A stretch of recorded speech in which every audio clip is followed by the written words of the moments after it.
The story begins with a couple of dinosaurs that are waiting for their children to be hatched out of their eggs. Their daughter Libby is hatched first, then their son Buck, who is very naughty. He even grabs a stick to beat his father's leg. In fact, he is so active that Henry has to stop him from crashing the last of the eggs. Lastly, their youngest son is Arlo, who is timid and afraid to get out of his egg. All three siblings come out of their eggs and start playing with each other. They see the snow mountain in front of their house. Their parents show them their farm and say they will take care of it together. As the years go by, the children grow up and they help their parents work the farm. Arlo grows up as well, but he is very weak. In fact, he is so afraid that the chicken chase after him. He is also clumsy and causes his mother to lose her balance and ruin her work. Meanwhile, Buck and Libby have no problem doing their chores, and they also spend some time messing with each other. The mother fills up a basket with corn and tells Arlo to go and feed the chicken. Arlo walks hesitantly towards the chicken and, once he is inside their space, he sees a little one of them being trapped. He frees the little chicken, but then he is attacked by one of the older ones. He runs out of there in a frenzy, and his father grabs him with his tail before Arlo ends up in the river, also mentioning that he has to be more careful. When his father asks him what is going on, Arlo replies that the chicken are mean and he doesn't like them. Right next, the father fills the silo up with corn and he gathers the whole family around it, telling them that he has made this silo bulletproof so that the critters can't get inside and eat their food. After the two parents put their marks on the silo, the children want to do the same, but the father clarifies that it is not that simple, and they have to earn their mark by doing something significant, something bigger than themselves. Gradually, Buck does a good job around the farm while growing up, and his parents are proud of him, while at the same time, Arlo is still being chased by the chicken. In any case, Buck becomes the first of the siblings to put his mark on the silo. Next, Libby earns her mark as well by doing hard work plowing the fields. Seeing all of his family's marks on the silo, Arlo is dedicated to earn his own mark and he walks in the coop with lots of courage in order to feed the chicken. However, he sees Buck laying there and being in a bad condition. Buck tells him that he got attacked by the mean chicken and prompts Arlo to tell their mother that he loves her, moments before hitting Arlo with his tail and scaring him to death. Arlo is angry at his brother for messing up with him and tries to push him, but he lacks the strength. Arlo blames Buck for messing with him, but Buck blames Arlo that he messes up his own chores along with everybody else's. The family gathers around and the mother tells Arlo that he is going to make it eventually and put his mark on the silo, but Arlo replies he doesn't care about it and walks away. One night, Arlo's father wakes him up in the middle of the night and tells him to follow after him. Arlo is hesitant but follows his father outside in the dark. His father tells him to walk in the field and Arlo takes some cautious steps. Soon, a bug lands on Arlo's beak and he gets scared,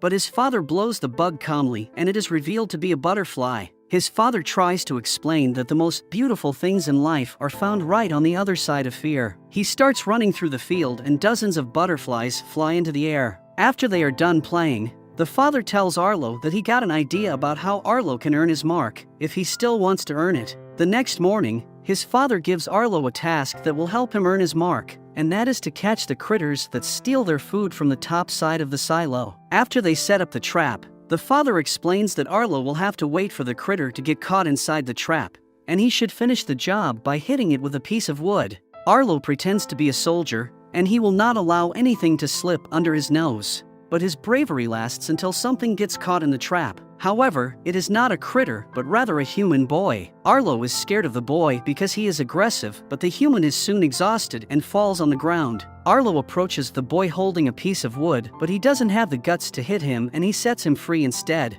Arlo tries to tell the boy to run away, but the boy approaches Arlo and sniffs him, until the dinosaur screams to the top of his lungs out of fear. Henry appears, and the human boy runs away, which makes him quite disappointed. He tells Arlo that he has to toughen up or else he will not be able to survive and prompts him to hunt the boy down in order to finish his job. Arlo is terrified of leaving the borders of his house and farm, but Henry pushes him anyway.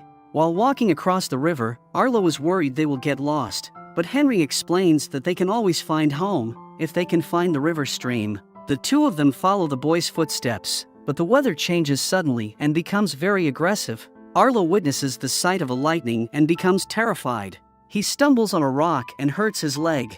Henry tries to push the boundaries in order to make Arlo stronger, but he realizes that he probably pushed him too hard. He picks his son up, and they get started on the road back home. However, the weather gets more intense and the river brings more and more water. The two dinosaurs are in real danger. Henry lifts Arlo up in order to save him. However, he does not have the time to climb up himself, and he is carried away by the current. With the father gone, Arlo and his family have to do double the job in order to complete the harvest before the winter comes. Arlo carries some corn back to the silo but realizes that there is something inside, and it is eating their food supplies. When he takes a peek, he sees the human boy eating the corn and he immediately gets angry, blaming the boy for his father's death. Arlo tries to catch the boy, but he escapes. The little dinosaur runs behind him, but the two of them end up in the river and are carried away by the current. When Arlo wakes up, he finds himself in an unknown place and he is terrified. He sees a cliff and tries to climb up. However, he is not a skillful climber and falls back down. He needs an extra dose of motivation and finds that when he sees the human boy again, this time, he climbs up, but the boy blows some dust on his face. Eventually, Arlo makes it up there, but the boy flees. The dinosaur wanders around the place, trying to find a way to return back home, but he is hopeless. Soon, he steps on a red berry and realizes he can eat that. He finds the tree with the berries, but that is a bit high for him. Despite, he makes an attempt to reach the berries. However, he trips over, and eventually his leg gets trapped under a rock. He tries to get out of there, but doesn't succeed. When the night falls, Arlo is terrified and has no idea how he will get by. However, he falls asleep and wakes up the next day. To his surprise, his leg has been freed. A hole has been dug up. He notices that there are human footsteps on the dirt. Arlo keeps walking, but he has not the slightest idea of what path he needs to follow. Soon, it starts raining and he has to stop. He sets up a temporary shelter and has no choice but to stay under it. At some point, he hears the bushes rustling and feels scared.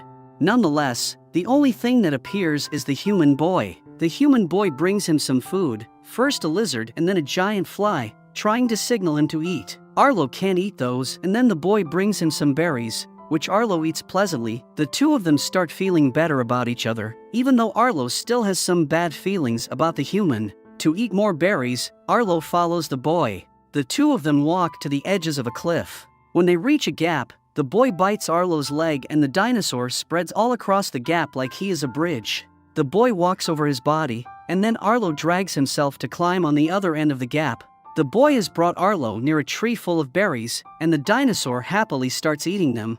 However, a snake lands on Arlo's beak. Arlo gets scared and he falls off the cliff. The snake falls along with him. Arlo is afraid of the snake, but the boy appears behind the snake and bites it, moments before he dashes on his body and pushes it away. Right next, a Styracosaurus emerges from the woods and argues that he needs the boy to protect him. However, he and Arlo agree that the first one who will give the boy a name will keep him. While they spin various names, Arlo calls the boy Spot and he listens to it, meaning that Arlo will be the one to keep him. Later on, Arlo continues his journey towards home, but Spot stops at a certain point because he finds a mole. The mole runs back to a field full of holes and gets inside one of them. Spot blows into the hole and 3 moles pop up, which makes the two friends laugh. Arlo tries on his own and he gets some of them out. After a few more tries, Arlo blows a huge puff of air inside the holes that launches all of the moles into the air. However, Arlo is scared when all of them crawl on him and he ends up in the river alongside with Spot. When they are out on the land again, Arlo offers Spot some of the fruit he is eating. Suddenly, the two of them start laughing because the fruit is causing them to see various illusions. Arlo sees Spot's head becoming huge while Spot sees Arlo growing some extra pairs of eyes. When the effects of the fruits are gone, the two friends continue their journey. One night, Arlo finds a field and shows Spot the beauty of the fireflies, just like his father showed him. When they take a moment to rest, Arlo uses some small pieces of wood to try to explain what a family is by outlining his family members. Spot understands the analogy and he uses some pieces of wood as well to signify his own family, which apparently consists of him and his parents. But as it appears to be, his parents are dead and Spot tries to communicate that by burying the 2 tallest pieces of wood that represent his parents. After Arlo does the same thing with the piece of wood that represents his father, the two of them start howling in a gesture of mourn. The next morning, Arlo realizes that Spot is having a bad dream. Later that same evening, the two of them are caught up in the eye of a storm. When he sees and hears a lighting, Arlo remembers that fatal night when he lost his father. Having no courage to continue, he runs back to cover. The next day, Arlo wakes up to a scenery of destruction. Soon, he is approached by a group of pterodactyls. Their leader, named Thunderclap, tells Arlo they are rescuers looking for survivors, and then orders his minions to take a look around. One of the flying dinosaurs finds a wounded animal trapped under a tree, and they ask for Arlo's help to remove it. In a matter of seconds, they manage to save a critter, but the leader of the Nyctosauruses eats it. Arlo tries to get away from them, but they can smell he has a critter on his own. Although Arlo tries to trick them, they are able to discover Spot. After they attack Spot, Arlo tries to save him by running away, but they now stumble upon two huge Tyrannosauruses. However, the two large dinosaurs fight the bad guys and push them away, being quite friendly towards Arlo and Spot. Soon, their father joins and says they can't help Arlo from now on because they need to find their herd of longhorns. Arlo says they can help them track their herd because Spot can smell anything. Indeed, Spot uses his smell and finds the herd, but now the Tyrannosauruses need one more favor. Butch realizes that his herd has gotten stolen and sends Arlo along with Spot to serve as bait for the thieves to come out. Arlo and Spot secretly make it on top of a rock and Arlo tries to roar. However, his voice is soft, and Spot has to bite his leg in order to make him roar louder. This time the thieves hear him and approach him. These velociraptors are about to attack him, but Butch jumps into action and grabs one of them. Despite, Arlo is attacked by the other ones. The attack causes the longhorns to be scared and start running. While all of them run together, the tyrannosaurs get attacked and taken down. Since he is in danger of getting run over, Arlo hides behind a rock. Although he is timid, he has to help Butch and attacks two velociraptors, taking down one of them with his head and the other one with his tail. The thieves come against him, but Butch grabs them midair and tosses them away. The thieves are losing the battle and they start running away. The tyrannosaurs roar against them and they also motivate Arlo to do the same. After they have won the battle, they retrieve the herd and run alongside with it until it's dark. Nash uses a bug as a harmonica to play some music. He really likes Spot and wonders if Arlo would be interested to make a swap and give him Spot in exchange for the bug. Arlo does not view Spot as a pet but rather as a friend, and makes it clear that the boy is not for sale or trade. Then, Nash puts his leg in the fire and explains that his leg has been injured to the degree where he does not feel anything on it. Then, the two siblings insist for Butch to tell the story of how he got the scars on his face. Butch explains that he has had an encounter with a wild and ferocious crocodile back in the day. The crocodile did him dirty when he approached a lake to drink some water. The animal bit his face. Even though he has that scar on his face, he was able to turn the tables on the crocodile and make him run. The next day, Arlo runs with the family and the herd again. Butch motivates him to show courage and lead the herd in the right direction. After Arlo bumps on the longhorns to lead them in the path they need to follow, Butch sees they have reached the right spot, and he is able to see the mountains. He tells Arlo this is the path he needs to follow to get to the river, and they part their ways. After doing some running, Arlo and Spot are happy to find the lake. However, they have to stop when Spot gets distracted by a human adult male. He and the old man stare at each other. Spot even makes a couple of steps toward him. Not knowing what is going on, Arlo stops Spot and grabs him to put him on his back. They continue on their journey, but things go sideways again, because there is a storm coming up and Arlo has not yet gotten over his fear of lighting. While Arlo stalls, the pterodactyls appear on the sky and they fly circles around them. Out of a sudden, the flying dinos attack. Arlo is momentarily dazzled, and the pterodactyls orchestrate their next move. All of them attack at the same time and they try to steal Spot. Arlo holds onto him back, but he can't keep going forever. The pterodactyls take Spot, and they also push Arlo down the cliff. Arlo gets trapped while falling. On his attempt to escape, a rock hits his head and causes him to see a vision. He sees that his dead father helps him get free. The two of them start walking together.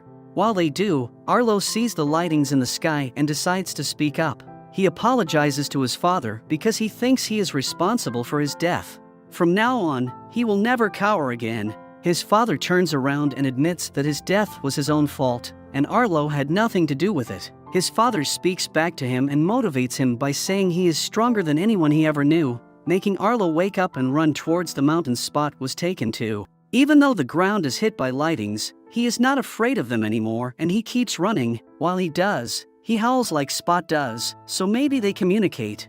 Luckily, he hears Spot howling back to him and is able to find him.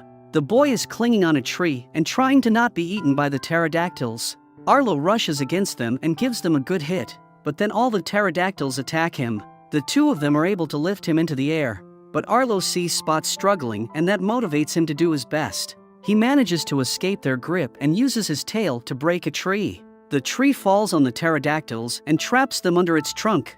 At the same time, Spot bites Thunderclap and makes a hole on his wing. While Thunderclap tries to escape, Arlo grabs another tree trunk and tosses it in the air. The trunk flies in the right orbit and hits Thunderclap, taking him down for good. But there is one more problem. The river is bringing more water. Arlo is afraid of that stream, but he regains his self-control and decides to take action and get Spot. However, the water swallows both of them. Arlo sees Spot being unconscious on a tree trunk and knows that he has to do something about it. He swims towards Spot and gets a hold on him, moments before the water current takes the two of them on the waterfall. Luckily, they have received no severe damage. Arlo carries Spot out of the water. The next morning, the weather has gotten better and Arlo is real close to home. But they stop again when they see some humans appear. Gradually, they see that this is a human family consisted of 2 adults and 2 little ones. Spot is naturally attracted to them and wants to meet up with them a little bit closer. The man tries to sniff Spot, but the boy takes a couple of steps back. After they sniff each other, the female adult approaches Spot. She puts her hand on his face to caress him. That makes Spot feel some kind of maternal love, and he even closes his eyes to enjoy the sensation. Then, the 2 young children approach Spot and they play with him. The humans like each other and the man takes Spot on his lap. When Arlo sees all of that unfolding before his eyes, he realizes that this is the family that Spot should live with.